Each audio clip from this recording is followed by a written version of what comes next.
really know each other in those days. But when Gary became the district superintendent for the PIOC in Alberta, we began to connect. And Gary talked a lot about vitality and about how churches could be revitalized. And it's been an incredible movement within the Alberta PIOC, but it's expanded beyond that. It's gone to in other denominations and other church groups. And Gary has got a vitality ministry that he's speaking into the lives of many churches across Canada. So we're grateful for him to be here. He is a father with lots of experience, and I know that you will enjoy what Gary has to say. But there's one other thing I'll tell you about Gary, is that Gary came out of a revival in a little town called Claresholm, Alberta. Anybody ever meet Al Hilgendorf? Does that name ring any bells? So Al Hilgendorf got saved in the same revival that Gary's family got saved. And there's a whole cadre of people in both ACOP and PIOC who came to faith in Christ in this little revival in Claresholm. How big is Claresholm? 2,500? 3,500 people. But God worked in that situation, and what's happened through that little church has had an incredible impact on the kingdom. So you never know what God's going to do in some obscure place. So bless you, Gary. Come share with us. And Carrie, his wife, is with him too. So welcome, Carrie. Yeah, it's great to have you both here. Bless you. And the clickers. Thank you so much, Wes. Yeah. I appreciate that. I'm just going to fire up my computer here so that in case what I plan to share doesn't work out, I can find something else. This is your advanced clicker there. Okay, that's my advanced. Yeah. Oh. That goes. That'll work. Is that going to work, sir? Yeah. Okay. I am so excited, been looking forward to for months Wes Plans Ahead. And so we've been looking forward to this for months. Wanting to meet you. I love God's people. I love church. Faith and the Christian gospel is responsible for everything of enduring value that is functioning in my life right now. Marriage, family, whatever. It all comes out of a net that Christian gospel is responsible for. So meeting more gospel believing Christian people is just exciting for me. This is just booting up here. That session this morning was worth the price of admission. A lot of wisdom there, Brother. Thank you. And I was making notes, talking to Carrie as we drove back. I picked her up from the hotel this morning, and I was just giving her some of the highlights of things that I noted. That your mind and body are preparing to leave this world, whether you are or not. I mean, think about that. Yeah. ACOP session 1. That sounds like one we should try.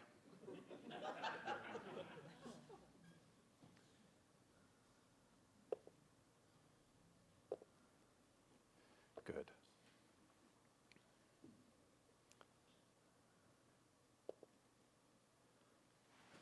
Yeah, looks like the same thing.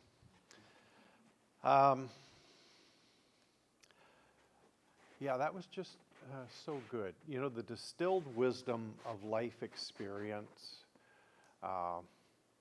just not always readily accessible. That was just so good this morning. And even what Pastor Wes is leading you through on succession. I don't know, when I was a kid, I don't know if anybody talked much about succession denominationally or certainly at a church level.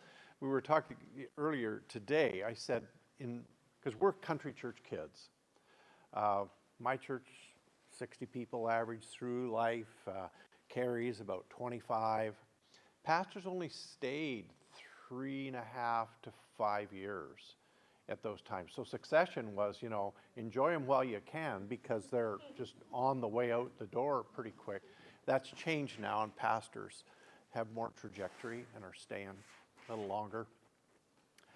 And yeah, it's so important to talk. I've gone through 3 successions. I succeeded a founding pastor who had a heart attack on the job. and I was on support staff, and 5 months later he died. Took that on, and then I've done a succession at that church after 37 years, and then I have just completed a succession in our district after 8 years as district superintendent. So succession piques my interest, and all of the things you're talking to us about, we need to wrestle with. So thank you. Let's see.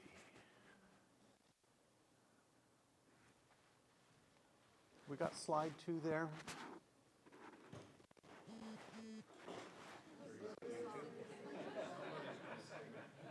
I told my wife too. I said, this other speaker, I said, he can sing. Like that a cappella hymn. I was thinking, whoa, wish I could do that. I can sing in the shower and whatnot, but this guy can sing.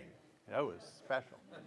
Well, just to tell you a little bit of who we are. That little farm picture, the kid on the lower right, that's my wife's first husband, and her current one as well. But that was me back in '56. We were on our way to church, and the neighbor, Roger Van Dellen, we stopped in, they took a picture of us, and then off we went to church. Interesting though, we were going to church because it was my sister's college graduation, so everybody was dressed up. My dad was dressed up. My dad never went to church. And that ended up factoring into quite a bit of my ministry calling. Always wanted to pastor a church that would have had a better chance of reaching my dad. And that kind of defined a lot of the ethos of the church that I pastored for nearly 4 decades in Edmonton. And it's another story. Maybe we'll touch on some of that. But I spent 37% of my life, more or less, not to be too obsessive here, but in a church, in that Faith Tabernacle church, little country church. And I'm going to tell you, on the board, we had a foible in my denomination church. We'd have a board on the front that had last week's offering, today's offering, this week's attendance, maybe last week's, but record attendance. They had record attendance. I remember looking at that board, like we're a church of 50, 60 people, and it says, record attendance, 120. I thought, what would it have been like to be here when there was 120 people? That was massive. When I went to a church, like we had 2 young people in our youth group, Cheryl Scholler and me, 2 in the youth. So they made it a family night so that older people could come to kind of create a crowd. And so when I would go to a youth rally and there was like 135 young people in Coaldale, Alberta, I thought, this was like Rogers Place. This was like a coliseum. 135 young people in one room, Christians. Like there was 2 or 3. There's a Nazarene friend I had, and then Cheryl and I. There's maybe 3 evangelical types in the school in our small town. Here's 135 Christian young people in the same room. And so we're small church people. 37% of my life spent in that. Then I spent 63% of my life in a church like that I came to when it was about 300 people.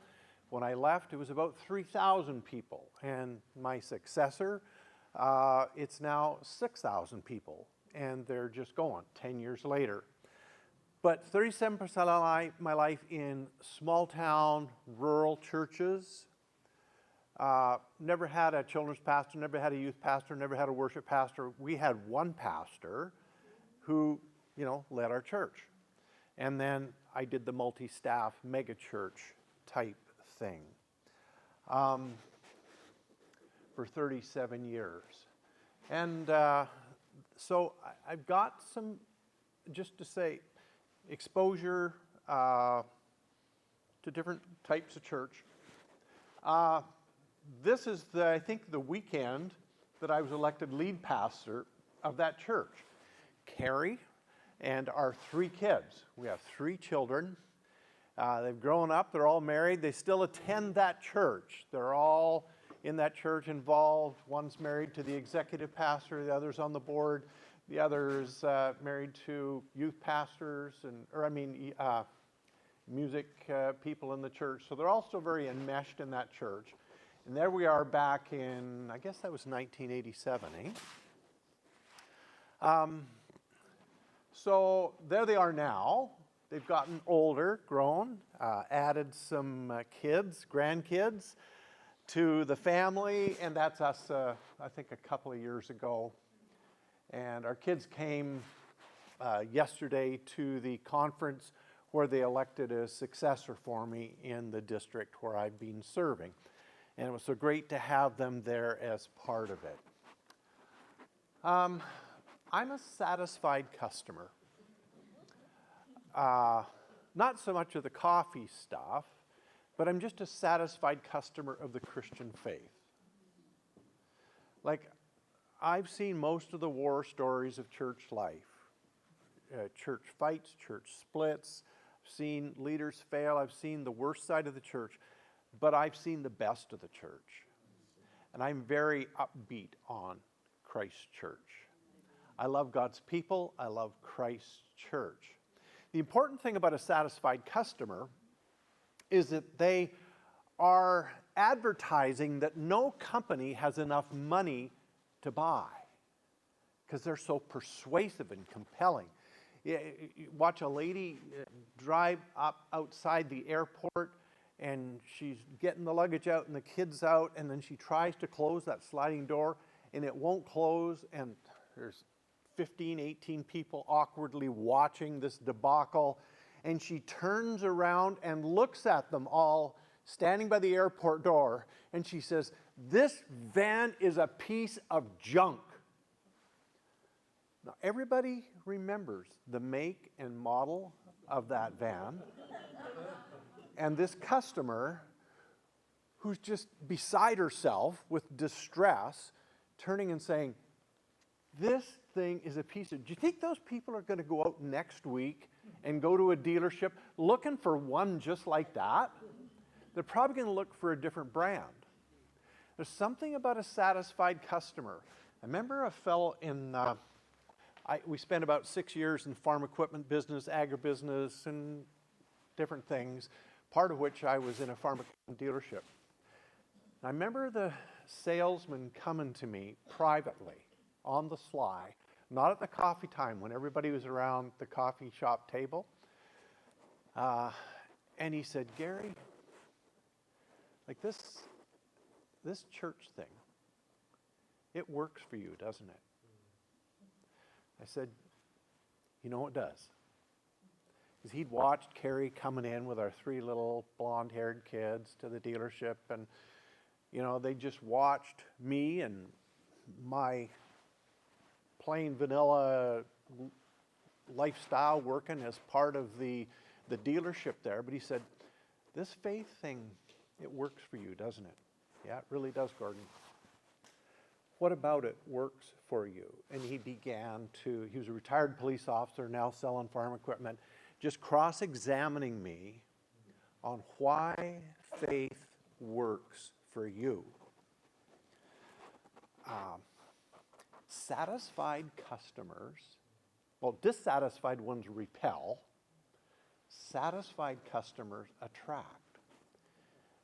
If you talk about the coffee, this is what I like. If you talk about the vehicles, if you talk about a home builder, you talk about technology. When you're talking to people who are in the market for something like that, and they say, "I bought this thing," cry once, pay the price, buy this, it's the best one I've ever had. They tend to register with that and to think about getting one, since they're in the market anyway, getting something like that. And isn't everybody trying to make life work? Everybody's just trying to make life work. Some of them aren't doing very well, but you know they're all doing the best they can with what they've got. And if they find somebody like the salesman saw me, he thought, marriage, life, feelings, emotions, habits. Like this faith thing seems to be working for Gary, and I'm trying to make life work. They become interested in my faith because that seems to be the hub of what makes Gary's world go round.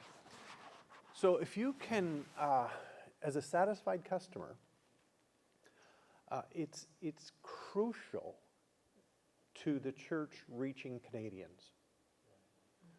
If all you got to say is our church, they're a bunch of hypocrites, they're fighting all the time, I hate it, my mother makes me go, blah, blah, blah, blah, whatever. Is that going to attract people to church? No, you say, you know what? If you're trying to make your marriage work, if you're trying to deal with some habits, if you're trying to understand like why you're here and how to optimize your trip through life, for Carrie and I, like faith is the epicenter of what makes life work for us. People listen to that. You're hunting with them, you're golfing with them, you work with them, you build garages together, and while this is happening, if they are hearing from you, seeing from you, sensing from you, that like, a lot of money, little money, super talented, just ordinary, gifted, blah, blah, blah, whatever kind of person you are, but you know what's making life work? It centers in our faith. People pay attention to that. Because they're trying to make life work. They may not want to be religious. They may not like, evangelicals or what your political stripe is or whatever, but they're trying to make life work. And if they say, for the Taitingers, this faith thing seems to really work for them, they'd be open to an invitation. Sooner or later, if they trust you, if, you're not turning them off in other ways. So I'm a satisfied customer of the Christian faith. I think Jesus is the hope of the world. Christianity is the expression of that hope for the world. And it's what Canada needs. It's what people in the suburbs need. It's what students need. It's what young families need. It's what kids need. Like I could be deluded, could be wrong, I might be naive, but as far as me and my house and my brain, I think what the world needs is an encounter with Jesus Christ and a clear, credible articulation of the Christian gospel, especially it's from someone that they kind of trust. So, I'm just a satisfied customer of Christianity. Honestly, authentically, I don't. You say, okay, I don't like that. What else you got? I'm whipped. I don't have another product. Okay, you don't like that? Well, this is pretty good. I don't have a second answer. Now, nobody saw this coming. I think we can just close this. This would be easier. Because thanks for having the slides up there like that. That's great. Nobody saw this coming.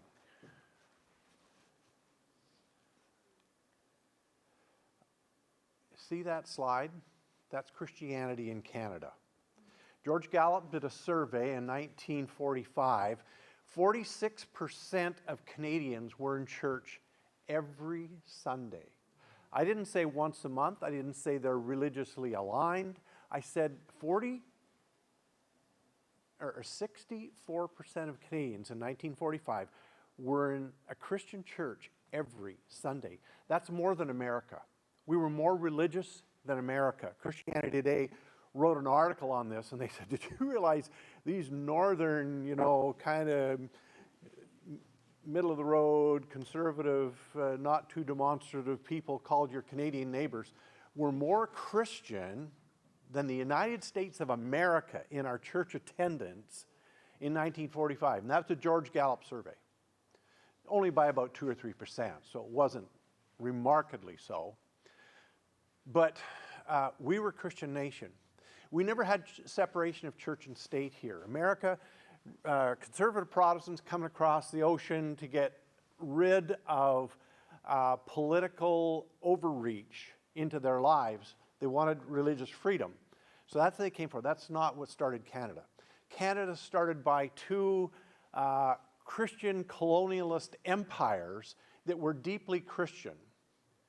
You know why we didn't have separation of church and state?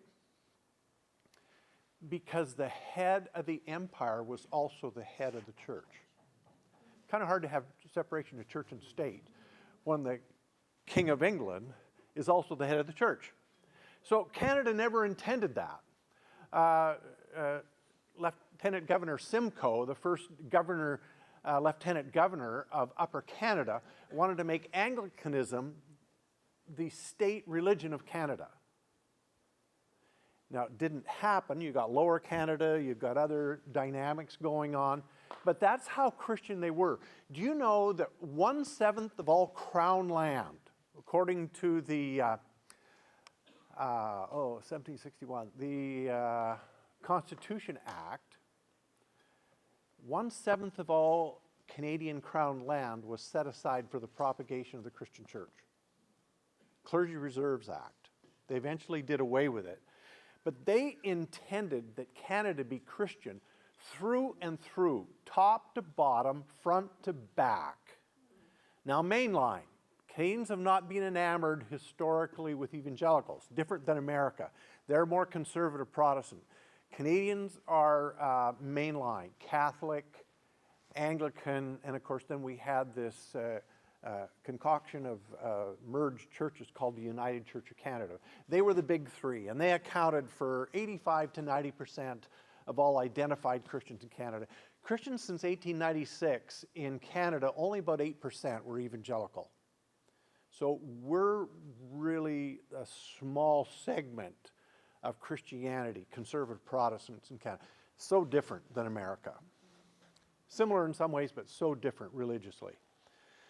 That's why a lot of things in the American church don't really correlate to the way Canadians think spiritually, even though they're Christian background.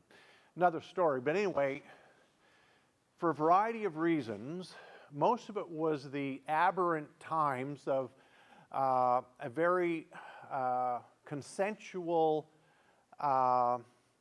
bonded type of society that had learned you have to get through the First World War, then you have to get through the Depression, then you have to get through the Second World War.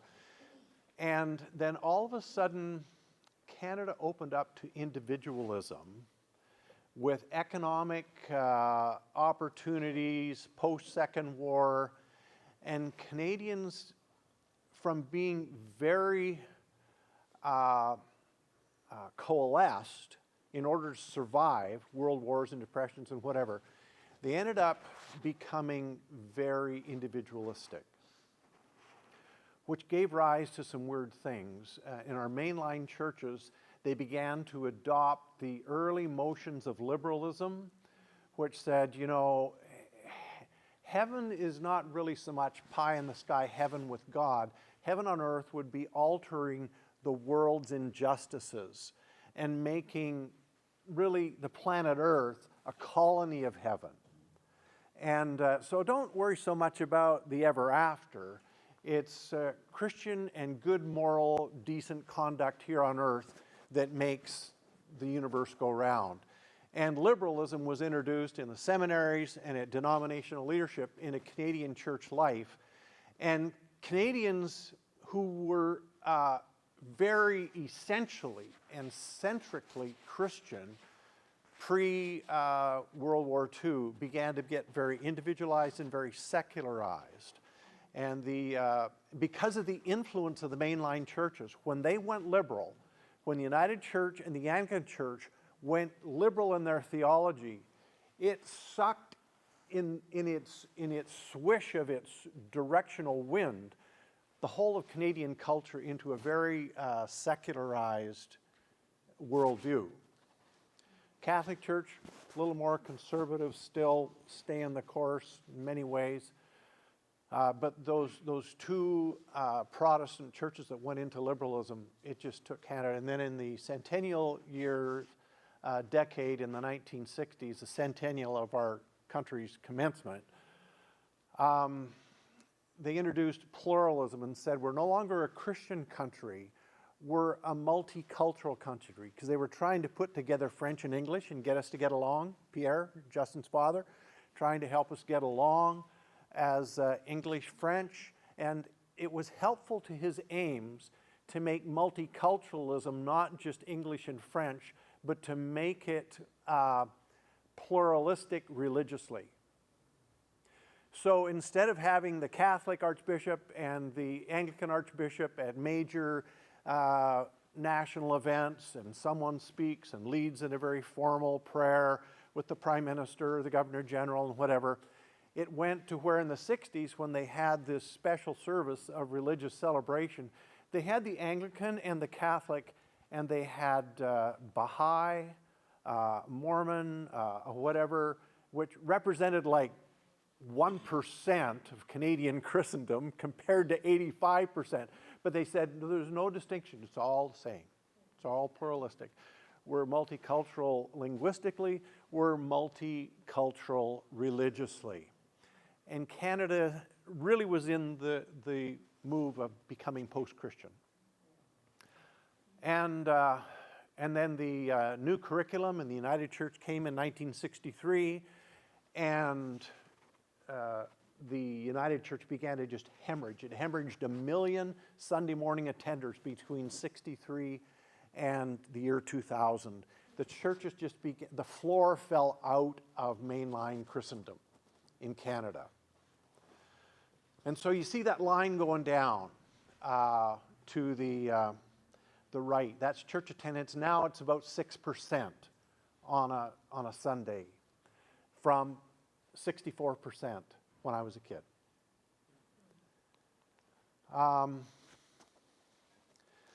So this is what happens when a church, in the ascendancy of Christianity, when things were catalyzing, we were implementing Christian gospel preaching, healthy or promoting churches, and so on.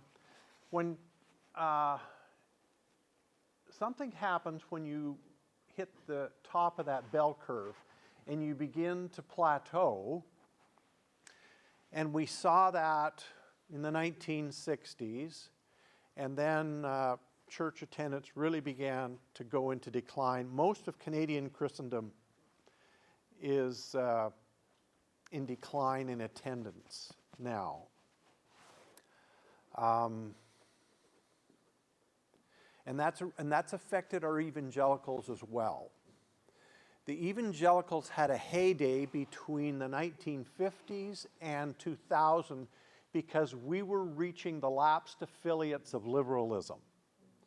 So people that were leaving these liberal churches, and former attenders were saying, why go anymore? Go for waffles on Sunday morning. They don't preach anything there anymore. There's no life change.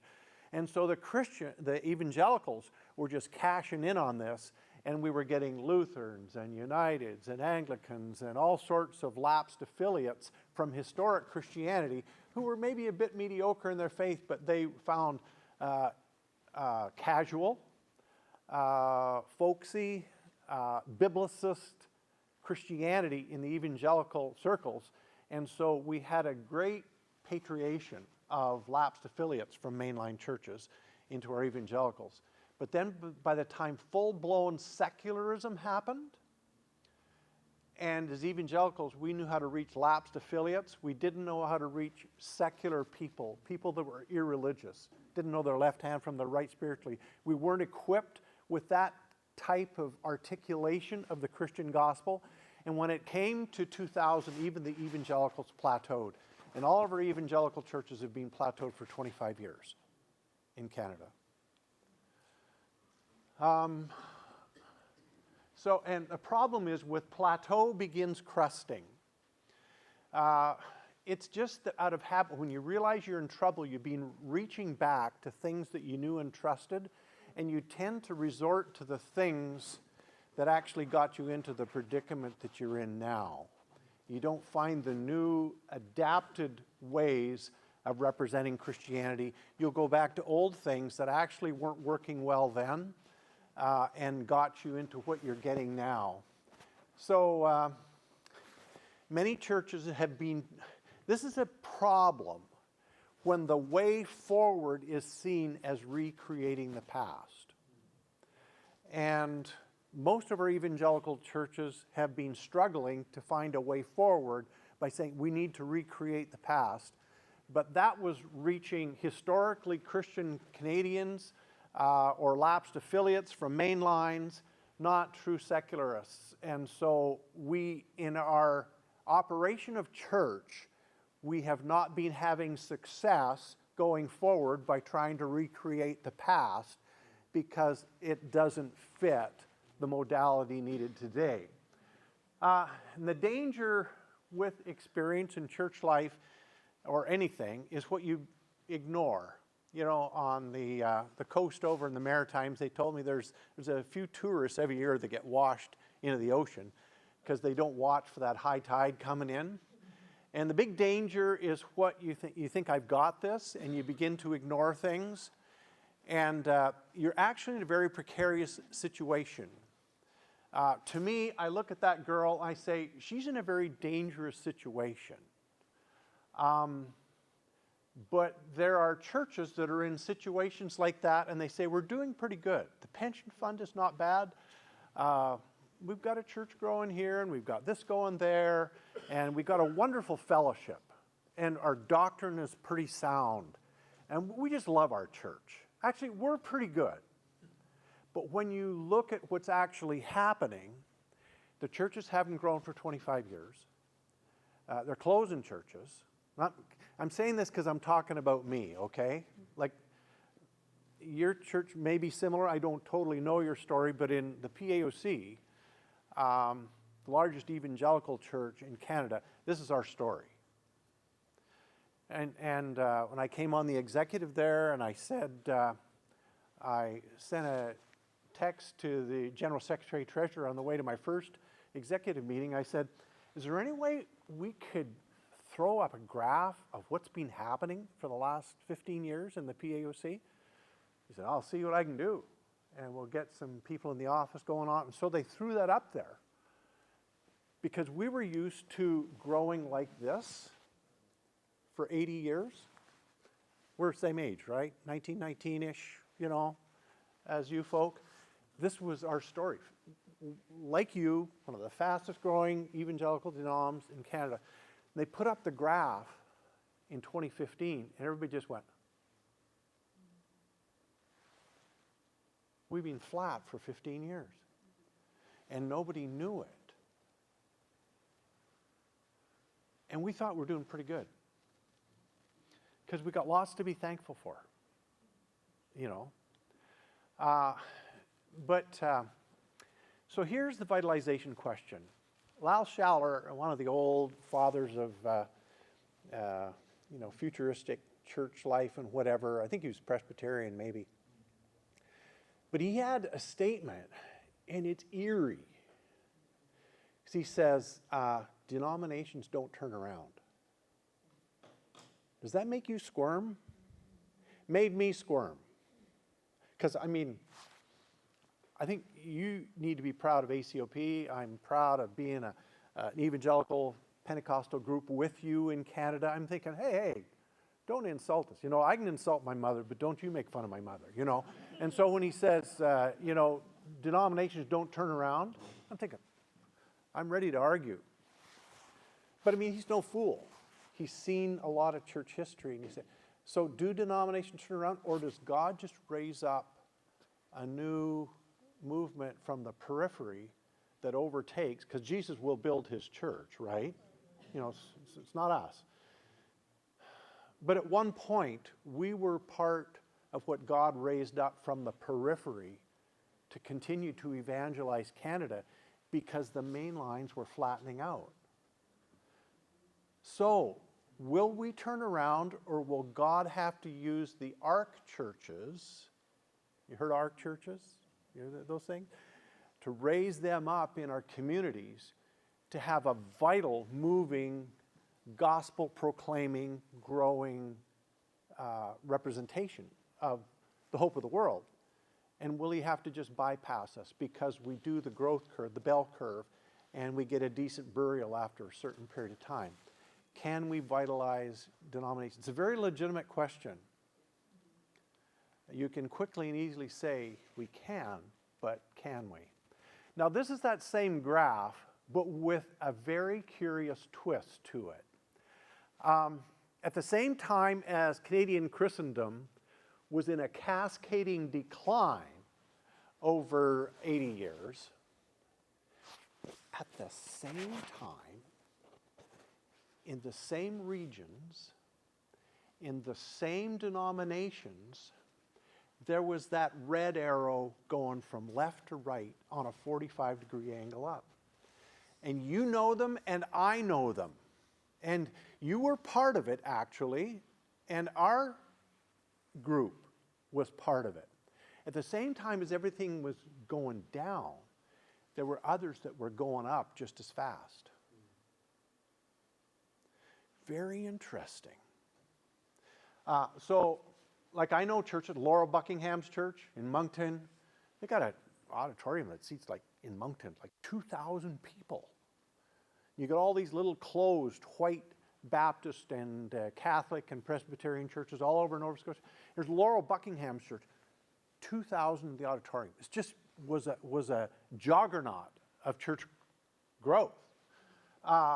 Halifax, Ottawa, Toronto, Winnipeg, Saskatoon, Calgary, Edmonton, Victoria, Vancouver. I can name churches you could name in these centers, and you could name others that I wouldn't know, but we could all name churches that were going uphill, the same that Christianity was going downhill. And to this day, I put a few of the Alberta ones that I'm overseeing. You mentioned, Cold Lake. Yeah, Cold Lake. You were talking about Cold Lake. It's there, you know. They're expanding now. They're looking at purchasing property right on there. We were there when they started. It's a beautiful church. It's a rural church. I mean, we're country church kids, right? I pastored the big church with racing stripes and the mega church city and all that. We still love it when the small churches grow. That church is going to 3 services, and it's rural Alberta. It's like rural, remote Ontario. And all of a sudden you got a church. How are they going to 3 services? And so it raises a question in response to Schaller saying, no, once you're crest and going down, you're done. God will raise up a replacement movement. I'm saying, I respect him. He's way smarter than I ever will be. But I'm saying, I know evidence to the contrary. I know churches that turn around, and I know denominations that have rebooted. And sort of in my old age, this is what rattles me. You know, the king has no clothes story, you know, where the king, you know, they couldn't make better and better clothes for him, so finally they didn't put any clothes on him. They say they're invisible, they're better than anything else we've made you. And so the king is riding the horse naked, and the people doing all what they do for leadership. Oh, it's beautiful, king, may you live forever. All the sort of thing they say, so beautiful. And some kid said to his mom, Mom, he's naked. Don't say that. You know, in church life, we need to ask the king has no clothes questions. We need to just ask this question, why the disparity? Why are there churches that are just flat out going out of business? And why are there churches that can't build fast enough, plant fast enough, rent fast enough, that have got young people pouring out the front and back doors? Why? I'm Canadian. These are both in Canada. Churches going out of business, churches that are just kicking it. And what are the reasons? They're in the same denominations. They're in the same provinces, same regions. They're all Canadian. Why? Why the disparity? When am I done? Yeah, good. So, here's an our denom. I'll talk about our laundry. You know your laundry, but our laundry. Here we were, 2012 to 2016, right? Does that look flatlined to you? It is. And from 2000 to 2012, it's no better. But we grew at a 45-degree angle from 1919 to 1990. But from 2000 on, because of the dynamics I tried to explain earlier, here we are.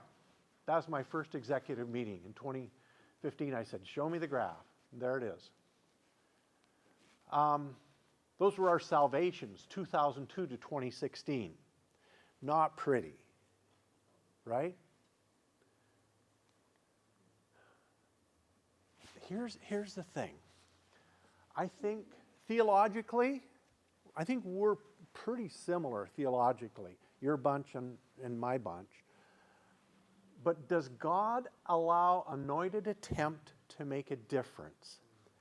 You think, that doesn't matter, just go to the next slide. It matters a lot, because where I talk, I get a lot of pushback on this. Where they say, Jesus will build his church. You just be faithful. He will look after fruitful. And I'm saying, But they argue with me theologically, because we know we can't build God's church. Jesus said, I will build my church. And without me, you can do nothing. You know, so like we've got that theology, right? So what is the deal? Do we make any difference or not? Are we co-laborers with God? Does God accommodate himself to allow faithful, obedient people's anointed efforts to make a difference? And you theologically process that. What do you think? At Iconium, in Acts 14:1, it says, Paul and Barnabas went as usual to the synagogue. It said, there they spoke so effectively. What's that mean? There they spoke so effectively that a great number of Jews and Gentiles believed. Can it be that in churches in Saskatchewan, in southern Ontario, and in Quebec, and in the Maritimes, could it be that if leaders under God, anointed, biblically inspired, divinely illuminated, with wisdom for the hour, can they lead churches so effectively that more people get saved than would have gotten saved if they just implemented the plan we were using in 1990 of the way forward is to recreate the past? You theologically process that. And I can't tell you, and Wes would be the best one to lead you through how you chunk that out theologically. In my world, I've lived a little slice of life that says God sovereignly, providentially allows the acts prompted by our faith to make a difference. And if it doesn't fit theologically, I'm cool with that. But that's what I think. You know, the OBT that Paul had, he said, I'm called to reach the Gentiles. Peter, the Jews. I think the significance of clarity in your calling makes a big difference. What I tried to do, see, I couldn't sleep in the fall of 86, where I'd resigned the church, handed over to a successor, and I usually just go to sleep, bonk, wake up in the morning, and I'm thinking, what if you took what you used over 37 years and tried to share it with rural churches, city churches, others that could maybe help them experience some prevailing trajectory like the church that you led experienced? Would you have fun doing that? I said, I would love to do that. And then in a week and a half, we get a letter that our superintendent is ill and he's not going to run for office in 3 months. And I thought, oh my goodness. I never had any idea about denominational governance. I thought never wanted to do it. I thought, what if I had influence to be able to resource and help churches? So I ended up becoming a district superintendent. And we begin to focus on the one big thing of churches being about those who've yet to come, vitalizing plateaued or declining churches, hiring coaches that began to work with our churches in Alberta, and trying to help churches understand how to become relentlessly outbound and, of course, conserve the fruit for evangelism. This insight was kind of pivotal for us. The most common obstacle in plateaued and declining churches that I've found is that they've not settled the question of whether the church is about the convinced, those that are already here, or whether it's about those who've yet to come. I spent a decade teaching and directing our church to say, we're going to disciple your kids, and we love the fellowship, and you're my best friends in the world, but this church exists for those who have yet to come. And the gospel always has. The Great Commission. You know, the 12, the 3,000, great. Let's celebrate it. Let's eat the egg salad sandwiches. Let's have a party, be grateful for what is. But now, coats off, let's get about those who have yet to come. Let's reach Jerusalem, Judea, Samaria, the uttermost parts of the world. And the church has done that for 2,000. The church has always been about those who've yet to come. And I think that was Jesus' teaching and mandate. And here's the kicker. Prevailing churches don't predominantly rely on individuals to do evangelism. Most fish in the world are not caught by rod and reel. I'm a fly fisherman. I like catching trout in western Alberta, you know, whatever. But most fish in the world are caught with what? With nets. And here's the thing that's exciting for you in your church. You want people doing rod and reel fishing and inviting their friends from, you know, golf and hunting and work and whatever. Do as much of that as you can. But the preponderance of people that are reached for Jesus are not reached by individual witness. They're reached by collective mission of churches that are net fishing. So Sunday schools, youth groups, seasonal musical events, the joint founding of international missionary endeavors, Mission Global stuff.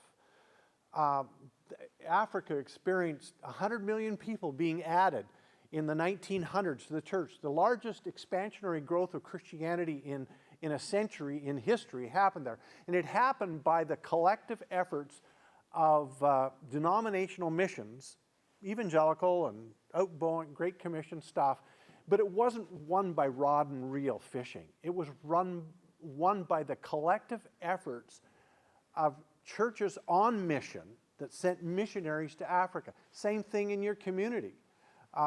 It's churches on mission that will reach 90% of the people that get converted. And the individual things, get as much of that as you can, witnessing one-on-one to your neighbors, friends, and family. Don't ever disparage it. It's just know that what you are doing in mobilizing a church in collective ministry is going to result in way more bang than just individual people reaching. So, and the mistake is we'll just disciple people and they'll go out and reach the world. That doesn't work. We'll disciple people, but then we'll incorporate them into intentional, coordinated efforts of our local church, and we will reach our town. So you need multiple churches doing that at the same time. Hope that makes sense. So as I started this, after the plateau, when we started resourcing our churches, I hired coaches, we began doing, discovery weekend workarounds, and then we went to year-long strategic planning with the churches and board, a little slower. The early adopters were ready to turn around in 3 months. The more cautious majority wanted something a little slower paced, a little more methodical, and so we brought that in, the Acts 2 journey. AOG puts that out. It's the best in the world. It's great. So we went on a little slower paced thing, and I provided coaches through an avalanche of engagement that began to just call pastors. We called our pastors. They would say, we haven't heard from the denomination in I don't know when. And our coaches started calling. They said, what are you calling for? They said, we're sending money to the denomination. Why are you calling? We just want to see how you're doing. How's the board meeting going? What are your plans strategically? What are you looking at in Stettler or Cold Lake or whatever? And I've got these 6 coaches that are working with our network of churches And we began over an 8-year period to methodically work with and help them plan and roll out vision and plans and to get rid of some stuff that's not so good, to accentuate the stuff that is good. And look what happened. Those are real numbers. That's not aspirational goals. That's what happened. We went from 18,000 in church to 27,500 in a Canadian province in an 8-year period. So does anointed effort make a difference? I'm saying if we resource our churches, and they got to be healthy, and that's why I love the health stuff you're doing, because unhealthy pastors don't build growing churches. If there's dysfunction, if there's family stuff, if there's the insecurity, all sorts of stuff going on. So we began to use Christian mental health professionals, working with them in seminars and engaging with all of that. And as pastors become healthier, the churches become healthier. But also they need to do the right things in the right ways. And I'll talk more about that in session 2. That might be the end of that session. I think there's maybe one more slide. But I've talked long enough anyway. Is it? Okay. Yeah, that's what happened. That's the tail of the tape. 2018, 22% of our churches were growing when I took over. 44% were plateaued, and what's the back one? 34% were declining in 2016. So 2017 we saw that. 2018 up a little bit. In 3 years we saw 33% of our churches growing compared to 18% in 2016. Then this thing happened. Somebody got the flu. Nobody has church records for 2020. So we have nothing to say about that year. And we came back in a blizzard with only 18% growing, trying to get church back up and going. Went up to 68%, then to 54% growing. Now 55, it's about 60% now for us growing, 90% plateaued, 25% in decline. So we still got work to do, but we tripled the number of incrementally growing churches. And this isn't growing just like everybody loves our church, we love the preaching, we have good potlucks, whatever. We're talking incremental growth. More people net in church this year than last year. There are good indicators that aren't necessarily numerically measured, but I don't believe in church fruitfulness analysis that doesn't also reflect an incremental growth of more people in church than there were a year ago. And so I found that if we can resource our pastors, and the biggest kick for me, again, I came from big church, mega church for almost 40 years. Because we're country kids, the churches that benefited the most from this were Cold Lake. The Stettlers, the Coleman, the Clairsomes, the Peace Rivers, the small and mid-sized churches, because they have one staff member. They don't have a team. We'd call them and say, hey, we're your free staff members. Talk to us. We'll help you. And I didn't hire anybody in the office that didn't come from a prevailing church background. I don't care if they had a doctor's degree or if they'd read books or written books or whatever. Of course I didn't say this, but they had to come out of prevailing churches with either they were staff members or they were leaders of prevailing churches. So they knew the boiler room of Tuesday morning staff meeting of what happened Sunday, where do we need to go. And as we began to resource small churches of 20, 30, 40, churches went from 20 to 80, from 60 to 200. And that church now that's going to triple services, it's probably doubled since our coaching efforts. But the biggest difference it made was for the small and mid-sized churches. And then we had to get them in cohorts. I'll say more about that in my second session, but that's probably the biggest boon now, is getting them all cohorted together so they have monthly connection with each other for fellowship, encouragement, and learning, and so on. So, folks, Canadian church needs a reboot. We're still very much in the decline in most situations. But, folks, I am convinced that we can resource churches, and God will help us. You know, Saul, or no, Jonathan and his armor bearer, when he went up, climbed up that cliff, and they said, "Do you know what you're doing?" He said, "Who knows? The Lord may help us." And that's been my mantra. I'm thinking, yeah, all I can do is fail, you know. It's no big deal.